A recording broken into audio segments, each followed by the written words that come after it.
Bonjour, je m'appelle Maroun Edé, je suis essayiste et spécialiste de philosophie politique. J'ai également travaillé dans le privé, notamment dans la finance et le conseil, et je suis auteur de l'essai La destruction de l'État, dans lequel j'analyse l'influence du néolibéralisme sur les politiques et l'État en France ces 30 dernières années. Après l'affaire McKinsey, la commission sénatoriale sur les cabinets de conseil et l'annonce de la création d'une agence de conseil interne à l'État, quel est l'état des lieux aujourd'hui de l'influence des cabinets de conseil au sommet de l'État? À quel point avons-nous réellement réussi à nous défaire de cette dépendance? Et en quoi leurs méthodes ont infusé aujourd'hui à tous les niveaux au sommet de l'administration? Je vais vous faire part de mon analyse sur ces sujets et je vais vous présenter par une série de vidéos les différents problèmes que cela pose et comment essayer d'en sortir. L'autre problème du recours de l'État au cabinet de conseil, c'est que l'on se soucie de moins en moins d'exécution et que cela entérine le glissement de la politique vers une succession d'effets d'annonce. Ce qu'il faut bien comprendre, lorsque vous ne confiez plus la gestion des politiques publiques à des hauts fonctionnaires, mais plutôt à des consultants, c'est que le consultant, sa mission s'arrête au moment de l'annonce du projet, c'est-à-dire au moment de la présentation des grandes lignes du projet, ce qu'on appelle le pitch.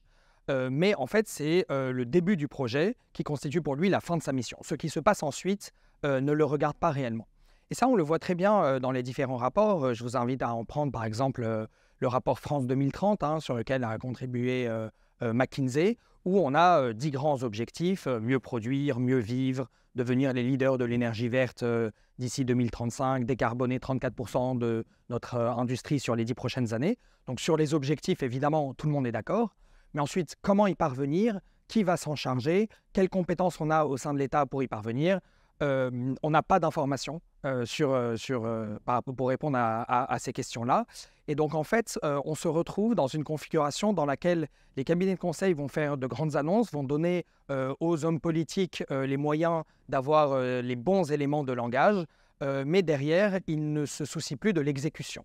Tandis que lorsque un haut fonctionnaire qui faisait partie de l'État présentait un projet de politique publique, ensuite, lui ou quelqu'un d'autre au sein de la même organisation devait se soucier de l'exécution.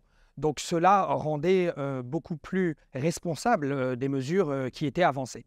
Et donc on a ici une véritable perte de compétences dans le sens où plus personne ne se soucie réellement du fait que les choses se fassent et que l'on peut s'arrêter au moment de l'annonce en confondant le fait d'en parler et le fait d'agir réellement.